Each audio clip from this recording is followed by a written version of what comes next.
Srikalahasti RTC కూడలి వద్ద doctor BR Ambedkar 134వ జన్మదిన వేడుకలు ఎంఆర్పీఎస్ నాయకులు శ్రీకాళహస్తి ఇన్ఛార్జి ఈర్ల రాజా ఆధ్వర్యంలో ఘనంగా నిర్వహించారు.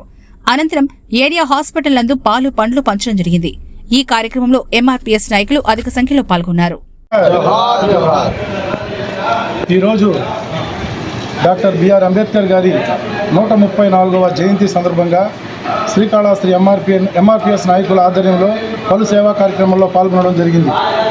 ఈ కార్యక్రమంలో మొదటి కార్యక్రమంగా ఆర్టీసీ కూడలిలో ఉన్నటువంటి డాక్టర్ బిఆర్ అంబేద్కర్ గారి విగ్రహానికి పూలమాలతో ఘన నివాళులు చేయడం జరిగింది. తరువాత శ్రీకాళహస్తి ఏరియా హాస్పిటల్ నందు పాలు పండ్లు పంపిణీ చేయడం జరిగింది. తర్వాత అంబిలి స్వామి ఆశ్రమం నందు అన్నదాన కార్యక్రమంలో పాల్గొని ఈ కార్యక్రమంలో శ్రీకాళహస్తి ఎంఆర్పీఎస్ నాయకులు పాల్గొని ఈ కార్యక్రమాన్ని దిగ్విజయంగా పూర్తి చేయడం జరిగింది. జోహార్ బిఆర్ అంబేద్కర్, జోహార్ బిఆర్ అంబేద్కర్, జోహార్ బిఆర్ అంబేద్కర్.